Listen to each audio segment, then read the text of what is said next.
Good to see you too. Good to see you, Mark. Best vampire movie ever. What? This is amazing. Oh, that's high praise. Thank you.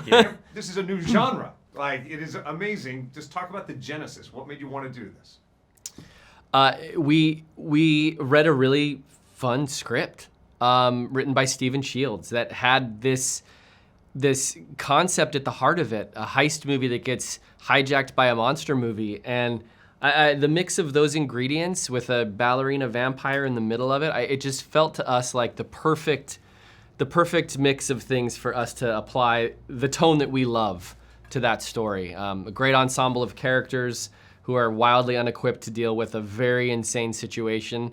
And it just ends up being like a bloody romp. I mean, it had everything that we wanted in a story, and it was an easy thing to say yes to. And then casting, was it as simple as you were watching Matilda and you said, you know what we do? Let's do that and flip it upside down. It wasn't much harder, to be honest. Our casting director, Rich Stelios, said, you guys should check out Matilda. Alicia's incredible. And so we did. We watched it that afternoon, and we're like, oh, you're right. She's incredible. Right. And we zoomed with her, and she just blew us away. And then the minute we got on set, we were still kind of nervous because we hadn't actually worked with her yet. And then getting on set with her, we realized after like one take that she is truly incredible and that she was going to be able to carry the movie. And I think it took a weight off of our shoulders. And then, you know, what you saw, she's just incredible in the movie. And I know there are prosthetics and some effects going on, but at the same time, like, this person can transform into being this most innocent, delightful human being into being the most ferocious, fierce thing I've ever seen captured in cinema. Did you see it coming? No, I mean, so much of the movie working hinged on those transformations, the back and forth between those two versions of Abigail.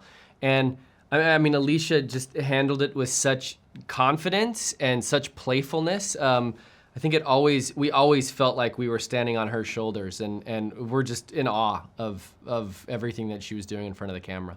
I haven't looked to see if it exists, but is there footage anywhere of you guys in Video Village to see? Because I know practically this was captured on the day. You didn't have to wait to see how it was going to be in post. You were in Video Village going, look, will you look at this? Yeah.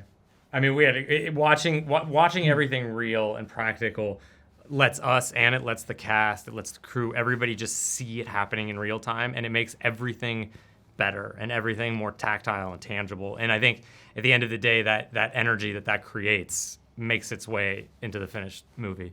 And the unspoken star of this movie is the house. You shot practically in a creepy house.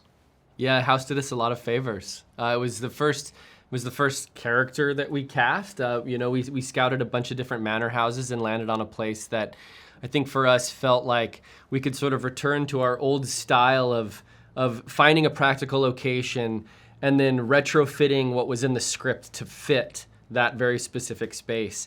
And that house always provided inspiration. There were so many weird, cool, creepy, anachronistic corridors and rooms. And then you invite an amazing production designer and her team into that space to design it. And you end up with, I think for us, something that feels like it has scale and is also claustrophobic at the same time. And that magic trick is a hard one to pull off, and it takes a lot of really talented minds to do that. Well, you've done your job if like a week after I've seen the movie, a mere screen grab of an image is creeping me out being in the room with you. Radio Silence, keep bringing it.